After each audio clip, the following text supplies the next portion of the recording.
Hello नमस्कार। मैं doctor Surendra खंसली ज्योतिष आचार्य आज ज्योतिष की श्रृंखला में आप सभी लोगों का स्वागत करता हूं। दोस्तों आज बात करेंगे हम वृश्चिक राशि की जो स्कॉर्पियो साइन है। और स्कॉर्पियो साइन में मैं आपको ये बताऊंगा कि अब तक जितनी परेशानियां आपके साथ में थी अब उनका जो निदान होने का समय आ गया है। और मुझे लगता है कि अब जो वृश्चिक राशि के जितने भी लोग हैं उनको अब राहत मिलनी शुरू हो जाएगी ठीक इसी सितंबर के महीने से।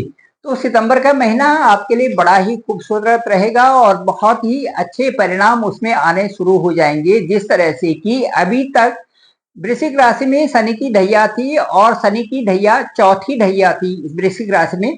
और चौथी ढैया के जो परिणाम होते हैं वो काफी पेनफुल होते हैं, जैसे कि आपने 2023 जनवरी 2023 से देखा होगा। और ये जो उतरती हुई जो ये ढैया है इसमें भी ठीक उसी प्रकार से परिणाम होते हैं जैसे कि शनि की साढ़े साती में होते हैं।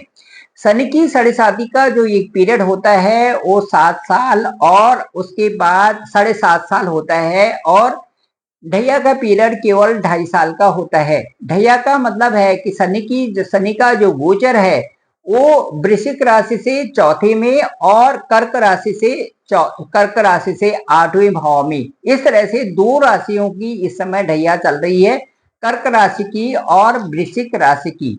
जो 12 राशियां हैं उनमें सभी राशियों की ढैया आती है और सभी राशियों से यदि जो शनि है उनका गोचर यदि चौथे भाव में है, यदि 8वें भाव में है तो शनि की ढैया होती है। और उन ढैया में उन 2.5 सालों में शनि के जो परिणाम होते हैं वो अच्छे और बुरे दोनों तरह के होते हैं। अब मैं आपको ये बताना चाहूंगा कि जो वृश्चिक राशि है, वृश्चिक राशि में जो ग्रह गोचर की स्थिति है वो इस तरह से है कि जो शनि है वो ठीक चतुर्थ भाव में गोचर कर रहे हैं और वृश्चिक राशि से ठीक चौथे भाव में है। अब वृश्चिक राशि क्या है उसके बारे में मैं आपको थोड़ा सा संक्षिप्त बताना चाहूंगा। वृश्चिक राशि का 8 अंक होता है और इनके जो स्वामी होते हैं, जो लॉर्ड होते हैं वृश्चिक राशि के, वो होते हैं मंगल मार्स। अब जो ये नक्षत्र किस नक्षत्र से ये वृश्चिक राशि बनती है उसके बारे में मैं बताऊंगा कि जो वृश्चिक राशि है एक तो विशाखा का पहला चरण, दूसरा अनुराधा के 4 चरण और तीसरा ज्येष्ठा के 4 चरण, इन इन 9 चरणों से ये राशि बनती है वृश्चिक राशि। और वृश्चिक राशि का जो ये चरणबद्ध है इनमें उसी तरह से परिणाम भी आते हैं जो कि इन जो ये नक्षत्र हैं, जो विशाखा है, अनुराधा है और ज्येष्ठा है, इन्हीं के अनुसार इनके परिणाम भी आते हैं और बहुत बेहतर होता है जबकि हम अपना नक्षत्र देखते हैं और अपने नक्षत्र के अनुसार ही उस देवता की पूजा करते हैं जो उस नक्षत्र का देवता होता है। और उसी प्रकार से यदि हम उपाय भी करते हैं तो वो ज्यादा कारगर सिद्ध होता है। अब मैं आपको ये बताना चाहूंगा कि राहु के ठीक आपके पंचम स्थान में राहु का गोचर चल रहा है और बृहस्पति का गोचर ठीक सप्तम भाव में चल रहा है और उसके बाद मंगल इस समय 8वें भाव में गोचर कर रहे हैं। केतु का गोचर आपके जो इनकम का स्थान है, जो आय का स्थान है, वहां पर केतु का गोचर चल रहा है। मैं आपको ये बताना चाहूंगा कि जो इस समय मंगल का गोचर वृश्चिक राशि में अष्टम भाव में चल रहा है तो अष्टम भाव का जो मंगल होता है वो मांगलिक बन जाता है। मांगलिक कैसे होता है? मांगलिक आपके आपके जो लग्न है वहां पर मंगल होता है तो मांगलिक बन जाता है। आपके लग्न से यदि चौथे भाव में मंगल होता है तो मांगलिक बन जाता है। वहां से आपके लग्न से यदि सप्तम भाव में मंगल होता है तो मांगलिक हो जाता है। अष्टम भाव में मंगल होता है तो मांगलिक हो जाता है और 12वें भाव में मंगल होता है तो मांगलिक हो जाता है। पहले घर का जो मांगलिक होता है ये अच्छे होते हैं, अपने लिए बहुत अच्छे होते हैं। कई मामलों में ये बहुत अच्छा स्टेटस प्राप्त कर लेते हैं। थोड़ा सा इरिटेशन होता है लेकिन वो उन चीजों को बहुत अच्छी भांप लेते हैं कि मुझे क्या करना चाहिए और क्या नहीं करना चाहिए। इसके साथ साथ में मांगलिक चौथे घर का भी अच्छे होते हैं। ये कई प्रकार से संपन्नता को प्राप्त कर लेते हैं जीवन में। अष्टम घर के मांगलिक भी बहुत ऊंचाइयों तक पहुंचते हैं और कई प्रकार से रिसर्च और अच्छी फील्ड में जाकर के विदेशों में अच्छे सेटल्ड होते हैं। इसके बाद जो 12वें घर के मंगल होते हैं, ये भी विदेशों में सेटल्ड होकर के और बहुत अच्छी अपनी रीच बना लेते हैं। लेकिन इनके साथ साथ में थोड़ा जो अष्टम का और 12वें घर का जो मंगल होता है, ये किसी तरह से थोड़ा कष्टकारक भी होते हैं, क्योंकि अष्टम के मंगल जो हमारा सीधे आयु को प्रदर्शित करता है और जो 12वां मंगल है वो इसी तरह से हमारे स्वास्थ्य या हॉस्पिटल को भी साथ साथ में बताता है। मंगल के वहां पर रहने से ये प्रभाव भी सामने दिखाई देते हैं। कई बार बीमारी, एक्सीडेंट, चोट या इस तरह की चीजें भी इसमें आ जाती हैं। इसलिए बार बार कहा जाता है कि जो अष्टम का मंगल है या जो 12वें घर का मंगल है, उन सभी को कहा जाता है कि आप सावधानी से वाहन चलाएं। चलिए, ये तो बात हो गई थी मंगल की, क्योंकि मंगल जो है वृश्चिक राशि के स्वामी है, इसलिए ये टॉपिक भी बीच में लाना जरूरी था। अब मैं आपसे ये बताना चाहूंगा कि चूंकि जो है शनि चतुर्थ भाव में गोचर कर रहे हैं और उतरती हुई ढैया आपकी वृश्चिक राशि वालों की है। वृश्चिक राशि मतलब चंद्रमा जिनके 8 अंक में है, उन्हें हम वृश्चिक राशि समझेंगे। हालांकि लग्न से भी आप 8 अंक से देख रहे होंगे, लेकिन विशेष करके उनको प्रभावित है जिनका कि शनि भी जिनका कि चंद्रमा 8 अंक में लिखा हुआ है। अब मैं ये बात करूंगा आपसे कि जहां उतरती हुई साढ़े साती और उतरती हुई ढैया जब आती है, आपकी शनि की ढैया चल रही है, उतरती हुई जब होती है तो उसमें क्या होते हैं कि अच्छे परिणाम आने शुरू हो जाते हैं 6 महीने पहले। तो जो ये 8 महीने का ये जो पीरियड है, इसमें बहुत अच्छे परिणाम आपके आने शुरू हो जाएंगे। कैसे? वो इस तरह से, क्योंकि जो शनि जब एक स्थान से दूसरे स्थान में जाते हैं तो बड़े प्लेनेट होने के नाते और बड़ी विजिट होने के नाते 2.5 साल का जो एक पीरियड होता है, वो एक छोटा पीरियड नहीं होता, बहुत बड़ा होता है।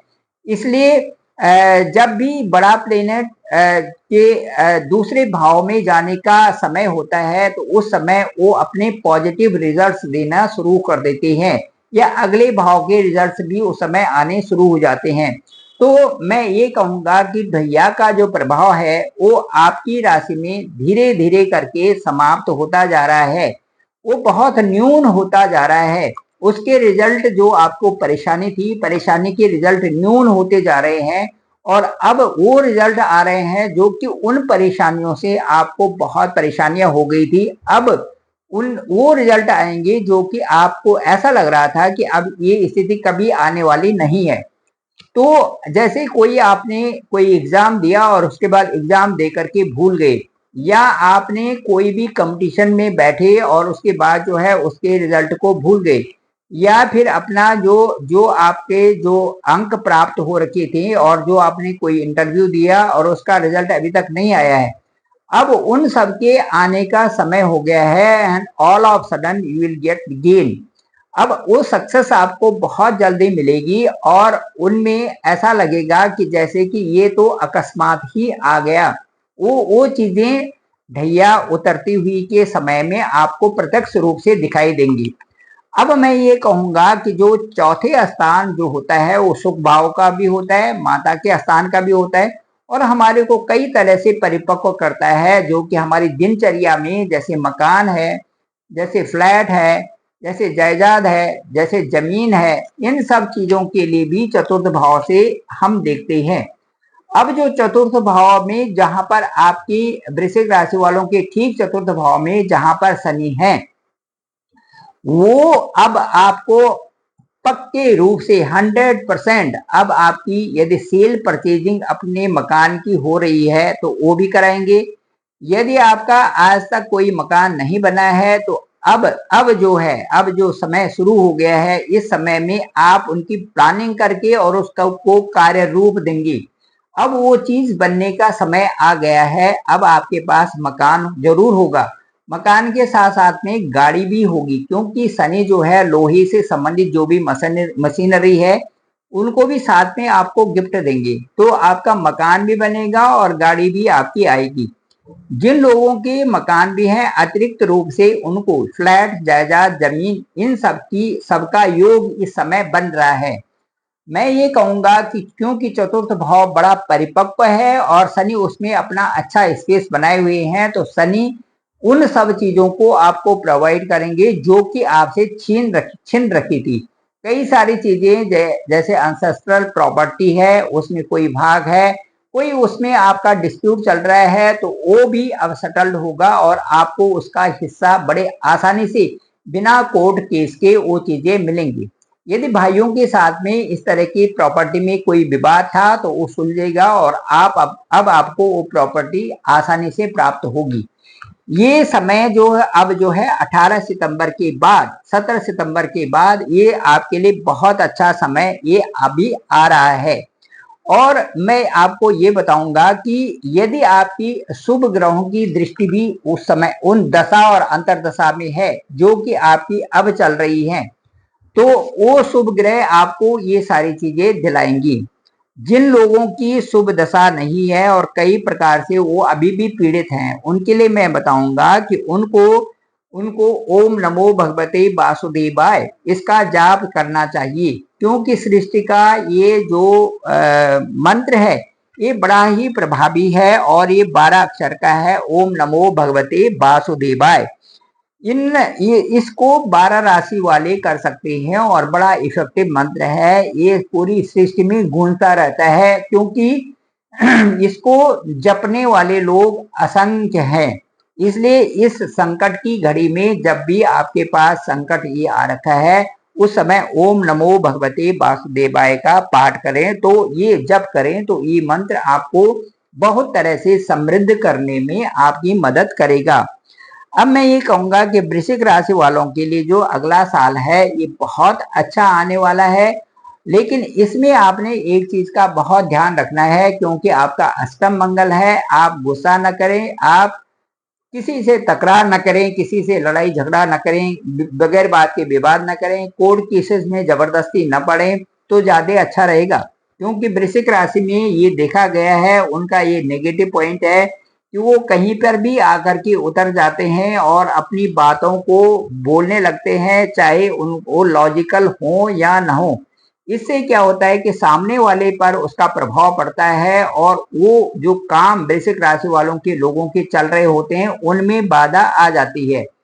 इसलिए मैं सभी वृश्चिक राशि वाले लोग जो स्कॉर्पियंस हैं उनसे कहूंगा कि आप अपने गुस्से पर काबू रखें, आप अपनी भावनाओं पर काबू रखें और उन्हीं कामयाब इसी से आपको कामयाबी भी मिलेगी।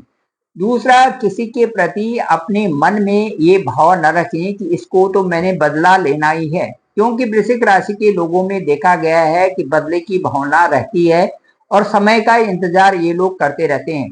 जब समय आता है तो उस समय बहुत सारी चीजों को उनको निकाल देते हैं, जो कि उनके मन में जो चीजें लगी थी वो सारी भड़ास के रूप में आप सामने निकाल देते हैं। इन चीजों के लिए आप लेट इट गो और लीव इट की भावना रखें तो ज्यादा अच्छा है, क्योंकि किसी चीज में पढ़ने का मतलब है कि आपने अपने लिए प्लस करके वो चीजें स्वयं ग्रहण कर ली हैं। यदि हम अपने दरवाजा ओपन करते हैं तो कोई भी हमारे घर में प्रविष्ट कर सकता है, कोई भी फीलिंग्स, कोई भी भावना हमारे अंदर आ सकती है। वो हमें कभी न कभी किसी न किसी हद तक वो हमारे जब कर्म खराब करती है तो उन कर्मों का हमें फिर भोगना पड़ता है। इसलिए जो भी आपके दरवाजे हैं, चाहे वो आंख के दरवाजे हैं, कान के दरवाजे हैं, नाक के दरवाजे हैं या कोई भी है, इनको अपने विवेकपूर्ण ढंग से हमेशा बंद रखने की कृपा करें। वो उस दशा में जबकि वो आपका बुरा करने के लिए कोई भी चीज आपके सामने आती है। आपको मैं बताना चाहूंगा कि अपने इंद्रियों को बस में करके अपने चरित्र को आपने अच्छा रखना बहुत जरूरी है। मांस मदिरा का सेवन न करें, इससे जो है आपका जो 2025 है वो बहुत अच्छी शुभता के लिए आगे बढ़ रहा है। इसके बाद मैं ये कहूंगा कि जो बहुत कुछ लोग ऐसे होंगे जिनकी कि 6, 8, 12 की दशाएं भी चल रही होंगी और अंतर्दशा ठीक नहीं होगी, उनके साथ में ये सारी प्रॉब्लम्स आ जाती हैं और उनको ऐसा लगता है कि हमारा समय अब भी ठीक नहीं आया है। इसलिए मैंने कहा कि ओम नमो भगवते वासुदेवाय का मंत्र जपें, शिव का मंत्र जपें, साथ साथ में हनुमान चालीसा और सुंदरकांड का पाठ कर सकते हैं। इसके बाद मैं ये बताऊंगा कि जिनका शनि मजबूत है उनके सारे काम भी होंगे, प्रॉपर्टी में भी उनको अच्छा अच्छा पैसा मिलेगा, साथ साथ में वो गाड़ी भी वो खरीदेंगे। 2025 में सितंबर 2018 के बाद बहुत सुंदर समय आपका चल रहा है और उससे पहले भी 1 सितंबर से और 17 सितंबर तक भी कई कामयाबी आपको मिलने की संभावना बनती है।